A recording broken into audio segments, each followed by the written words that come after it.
Bulletin की शुरुआत में बड़ी खबर का रुख करेंगे। जयपुर एयरपोर्ट पर धमकी भरे मेल का ये पूरा मामला और मेल के जरिए जयपुर एयरपोर्ट पर 4 एक्सप्लोजिव डिवाइसेस लगाने की बात कही गई है। टर्मिनल 1 और 2 पर 4 नाइट्रिक इम्प्रोवाइज्ड ईडी प्लांट किए गए। सुबह 11 बजे ईडी के एक्टिवेट किए जाने की धमकी इस मेल में लिखी गई। मेल में तमिलनाडु सरकार को लेकर आरोप लगाए गए हैं। एमके स्टालिन के यूएस दौरे के दौरान एक आईपीएस को हनी ट्रैप करने, सरकार द्वारा जर्नलिस्ट को अपने फेवर में लेने संबंधी आरोप लगे हैं। अनाथालयों से छोटी गरीब बच्चियों को लाकर यौन शोषण के आरोप। सीआईएसएफ ने एयरपोर्ट पर सर्च ऑपरेशन चलाया है, लेकिन एयरपोर्ट पर फिलहाल अभी तक कुछ भी संदिग्ध नजर नहीं आया है, कुछ भी संदिग्ध नहीं मिला है।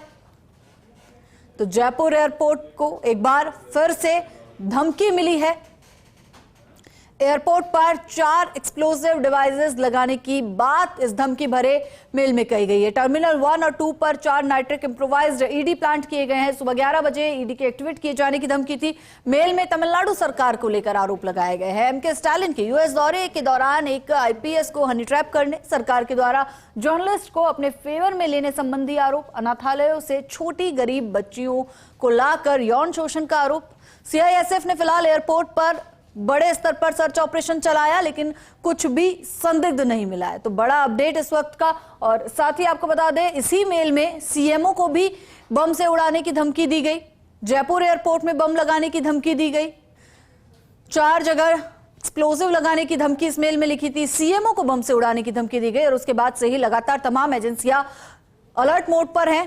तलाशी ली जा रही है, डॉग स्क्वाड की मदद ली जा रही है। सीआईएसएफ की तैनाती एयरपोर्ट पर बढ़ा दी गई है और ऐसे में बार बार ये धमकी भरा मेल आना कई क्वेश्चन मार्क लगाता है। साथ ही साथ आईपी एड्रेस इन मेल का ट्रेस नहीं हो पाता है और ऐसे में एक बार फिर से जयपुर एयरपोर्ट को बम से उड़ाने की धमकी मिली। और साथ ही साथ जयपुर एयरपोर्ट में बम लगाने की धमकी तो इस मेल में थी ही थी। सीएमओ का जिक्र भी इसमें किया गया था। सीएमओ को भी बम से उड़ाने की धमकी इस मेल के जरिए दी गई थी और पहली बार ऐसा नहीं हुआ है जब जयपुर एयरपोर्ट को बम थ्रेट मिला हो। इससे पहले भी इस तरह के थ्रेट कई बार जयपुर एयरपोर्ट के लिए मिल चुके हैं, लेकिन एजेंसियां फिलहाल सतर्क मोड पर हैं। लगातार जो है तलाशी की जा रही है, सघन चेकिंग की जा रही है, चाहे सीएमओ की बात हो, चाहे जयपुर एयरपोर्ट की बात हो।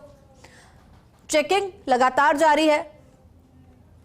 तस्वीरें आपको दिखा रहे हैं। सीएमओ में भी सुरक्षा एजेंसियां पूरी तरह से अलर्ट है। डॉग स्क्वाड की मदद ली जा रही है। जयपुर एयरपोर्ट की अगर बात करें तो सीआईएसएफ पूरी तरह से अलर्ट मोड पर है। साथ ही साथ एयरपोर्ट अथॉरिटी जो है वो अलर्ट मोड पर आ गई है। तलाशी लगातार ली जा रही है और ऐसे में एयरपोर्ट पर जो यात्री मौजूद है वो पैनिक में ना आए, उसका भी खास तौर पर ध्यान रखा जा रहा है। मेल के जरिए जयपुर एयरपोर्ट पर 4 एक्सप्लोजिव लगाने की धमकी मिली है।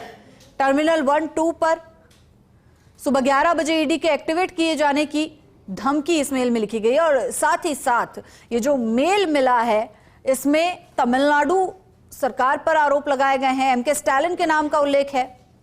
खबर पर ज्यादा जानकारी के लिए हमारे सीनियर रिपोर्टर जियाउद्दीन हमारे साथ जुड़ चुके हैं। जियाउद्दीन, एक बार फिर से जयपुर एयरपोर्ट को धमकी मिली। धमकी में सीएमओ का नाम भी लिखा गया और साथ ही साथ तमिलनाडु की स्टालिन सरकार पर भी जो है कई आरोप इसमें लगाए गए।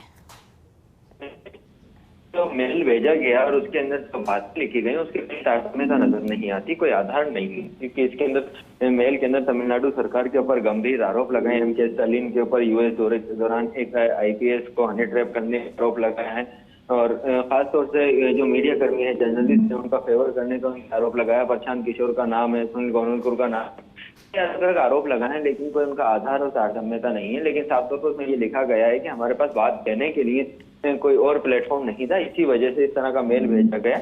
और जो एक्सक्लूसिव लगाए गए हैं खासतौर से जयपुर एयरपोर्ट के ऊपर और जयपुर एयरपोर्ट के साथ साथ जो सीएमओ ऑफिस है राजस्थान का, वहां पे लगाए गए हैं और 133 मिनट का समय है और इसके अंदर जब विस्फोट होगा उसके बाद आपको पता चल जाएगा। क्योंकि मेल की गंभीरता को देखते हुए एयरपोर्ट प्रशासन की ओर से सीआईएसएफ को सूचना दी गई। सीआईएसएफ ने टर्मिनल 1, टर्मिनल 2 और जो अराइवल और डिपार्चर वाला जो एरिया है, तमाम जो पार्किंग वाला एरिया है, वहाँ पर सर्च अभियान चलाया।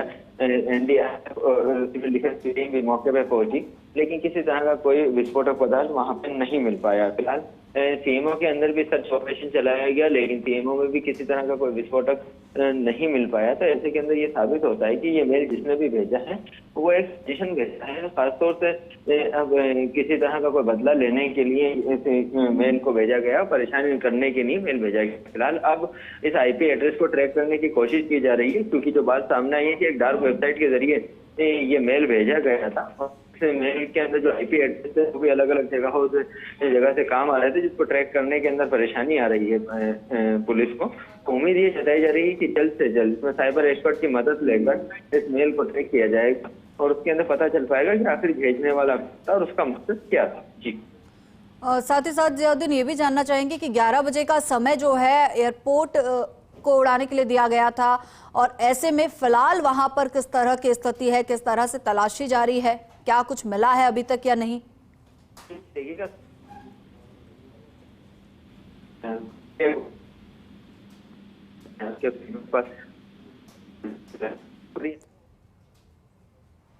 कहता है कि 11 बजे तक का समय है। 11 बजे जो ईडी है जो लगा थी, जो विस्फोटक लगाया गया था, वो पूरी तरह से एक्टिवेट हो जाएगा और टर्मिनल 1 और 2 पर 4 नाइट्राइट एम्प्रोजिव ईडी को किया गया है। उस मेल के अंदर ये बात की गई थी और साथ ही सीएमओ ऑफिस के अंदर भी ये ईडी को प्लांट किया गया है और जल्द से जल्द ये विस्फोट हो जाएगा। 133 मिनट का समय है, करीब 11 बजे तक का ये समय था, क्योंकि उससे पहले ही सीआईएसएफ की तरफ से पूरे एयरपोर्ट के ऊपर सघन तलाशी किया गया, लेकिन किसी तरह का कोई विस्फोटक नहीं मिल पाया। क्योंकि मान लीजिए, देखिए, एयरपोर्ट की अगर बात की जाए तो एयरपोर्ट की जो सुरक्षा व्यवस्था सीआईएसएफ के पास है और ऐसे के अंदर सीआईएसएफ की तरफ से लगातार इस तरह से सर्च अभियान चलाता है, इसके पूर्व में खुद चलाया जाता है और इस बात की पुष्टि की जाती है कि किसी तरह की कोई नहीं बढ़ती गई।